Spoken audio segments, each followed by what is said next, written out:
Hi everyone, welcome to episode 3 of Red Army Retro. Hopefully you've enjoyed the first 2 episodes.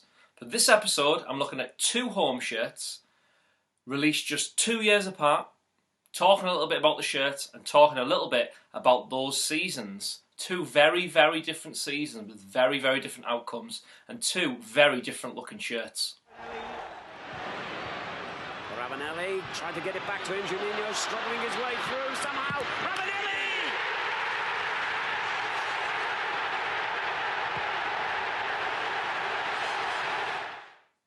Let's just take a minute to look at the shirt and understand what it represents for our club. An unbelievable season. 1996. Ravanelli joins, Emerson joins, Juninho's already there, Bambi's already there.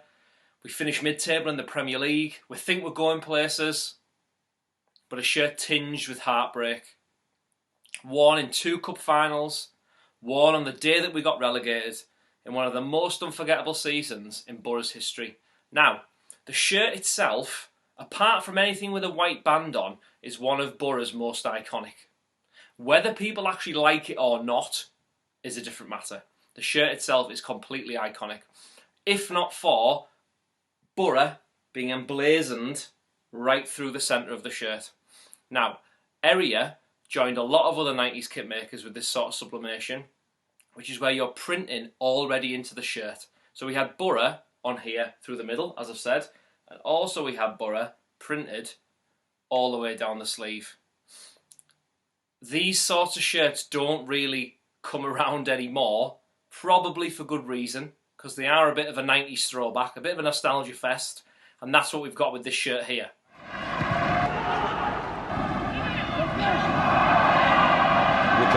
Back, good play from the front 2 for Middlesbrough. Hamilton Ricard goes in and slots it away. Brilliant. Superb goal. There's a little example of front men working together. Now, the second shirt that I want to look at is this 1998-99 home shirt. Now, I've never been quite sure what to make of this one. It's not a white band. It's 4 vertical stripes, not even 1 vertical stripe, which probably would have been a bit more acceptable. We've got the badge in the middle with the area in the middle. That was a little bit of a fad that kit makers went through the 90s as well, so not unusual. Cellnet decided on a different font for their sponsor on the front, which again looks okay, looks a little bit like they've chosen a different font from 20 that they were allowed to use on their computer program. But, you know, it kind of fits okay. It's not a brilliant Boro shirt for me. It's a bit safe, it's a bit solid. There's a couple of details on the sleeves with the red and a slight navy blue going through it, which is repeated on the collar. There's no real detail on the back. It's an okay shirt.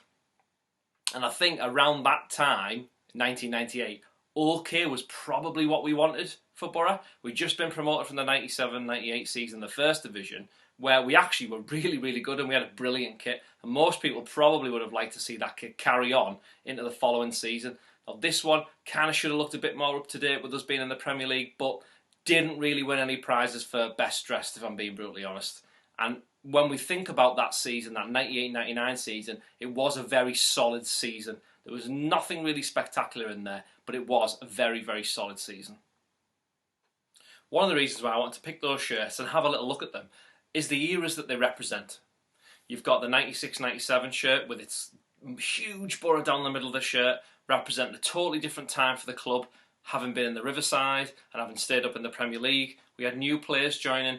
We were kind of an attractive team to watch. We had attacking players. We scored a lot of goals that season. We did concede a lot of goals, but we scored a lot of goals that season. We had Ravanelli, Emerson, Juninho, as I mentioned before. And it does seem that that shirt sort of sums up that era. Fast forward to 1998. Our signings were nowhere near as spectacular, but they were solid. We finished 9th in the Premier League in that season. 9th. That is something that they could only dream of in the 96-97 season. We signed players like Dean Gordon, we signed Brian Dean, we had Andy Townsend, Robbie Mustoe was a real firm fixture in the team. 2 of the defenders that we brought back didn't have any of the Italian flair like a Festa did, but it was Gary Pallister and Colin Cooper, players who've already been part of the club. Players who knew the English game well, knew how to perform at highest level, and thus kept Boro in the league. And not just kept us in the league, but got us to 9th position, which is a great place to be. They'll be hoping to run that off. Dean Gordon's cross, and it might come through to Dean here. He pulls it back for Martin Ricard, and Middlesbrough are ahead. And the cool Colombian gets his 13th of the season. Thanks for listening to episode 3 of Red Army Retro, where we've looked at the 96-97 home shirt, the 98-99 home shirt, compared a little bit about how the seasons have gone. If you do like what you're seeing, you do like the episodes, please like, watch, share, subscribe. Remember to catch all your Boro info on Red Army TV, and we'll continue putting these episodes out about all things Boro and all things Boro's past. So, up the Boro!